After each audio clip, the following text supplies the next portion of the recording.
Hello అండి, welcome to Nageswari home. ఈరోజు వంజరం ఎండు చేప ముక్కలతో చిక్కుడుకాయ కూర చేద్దాం. ముందుగా వంజరం ఎండు చేప ముక్కలు తీసుకుని వాటిని నీట్గా వాష్ చేసుకోండి. తర్వాత స్టవ్ వెలిగించుకొని గిన్నె పెట్టుకుని ఒక 2 టేబుల్ స్పూన్ ఆయిల్ అయితే వేసుకోండి. ఆయిల్ వేడైన తర్వాత మనం నీట్గా వాష్ చేసుకున్న వంజరం ఎండు చేప ముక్కలు అయితే అందులో వేసుకోండి. ఇందులోనే ఒక 1/2 టేబుల్ స్పూన్ పసుపు అయితే వేసుకోండి. పసుపు వేయడం వల్ల ముక్కలు అనేవి అంటుకోకుండా బాగా ఫ్రై అవుతాయి. ఇప్పుడు ఈ ముక్కలు అనేవి ఇలా బ్రౌన్ కలర్లోకి వచ్చాక తీసేసుకుని పక్కన పెట్టుకోండి.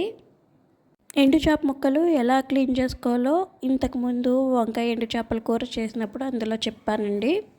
సేమ్ అలానే ఈ వంజరం ఎండు చేప ముక్కలు కూడా నీట్గా వాష్ చేసుకోవాలండి. ఇప్పుడు స్టవ్ వెలిగించుకొని ఇంకో గిన్నె పెట్టుకొని అందులో ఒక 4 టేబుల్ స్పూన్ ఆయిల్ వేసుకోండి. ఆయిల్ వేడైన తర్వాత అందులో చిన్నగా కట్ చేసుకున్న ఒక 3 ఉల్లిపాయ ముక్కలు, 2 పచ్చిమిరపకాయలు వేసుకుని బాగా ఫ్రై చేసుకోండి. కాసేపు మూత పెట్టుకుని అయితే మగ్గించుకోండి. ఇందులోనే ఒక టేబుల్ స్పూన్ అల్లం వెల్లుల్లిపాయ పేస్ట్ అయితే వేసుకోండి. అల్లం వెల్లుల్లిపాయ పేస్ట్ని పచ్చివాసన పోయే వరకు బాగా ఫ్రై చేసుకోండి. ఇలా బాగా ఫ్రై చేసుకుని కాసేపు మూత పెట్టుకుని అయితే బాగా మగ్గించుకోండి. ఉల్లిపాయలు అనేవి బ్రౌన్ కలర్లోకి వచ్చే వరకు కూడా ఫ్రై చేసుకోండి. ఈ విధంగా ఫ్రై అయిన తర్వాత ఇందులో మనం చిక్కుడుకాయలు అయితే వేసుకుందాం. నేనైతే ఈ చిక్కుడుకాయలని ఒకసారి నీట్గా వాష్ చేసుకుని ఒకసారి బాయిల్ చేసేసుకున్నానండి. బాయిల్ చేసుకుని ఆ వాటర్ని అంతా బాగా వాడ్చుకుని అప్పుడు చిక్కుడుకాయలు అయితే ఇందులో వేస్తున్నాను. మీకు మీ ఇష్టం అండి, మీరు బాయిల్ చేసి వేసుకుంటే వేసుకోవచ్చు, లేకపోతే నార్మల్గా ఒక 2 టైమ్స్ వాష్ చేసేసి వేసేసుకోండి. ఇప్పుడు మూత పెట్టుకుని చిక్కుడుకాయలని అయితే బాగా మగ్గించుకోండి.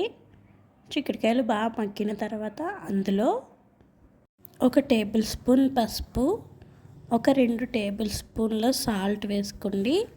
సాల్ట్ మీరు రుచి చూసి వేసుకోండి మీ టేస్ట్ తగ్గట్టుగా.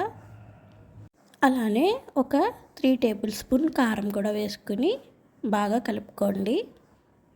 ఉప్పు, కారం, పసుపు మొత్తం ముక్కలన్నిటికి బాగా పట్టేలాగా బాగా ఫ్రై చేసుకోండి.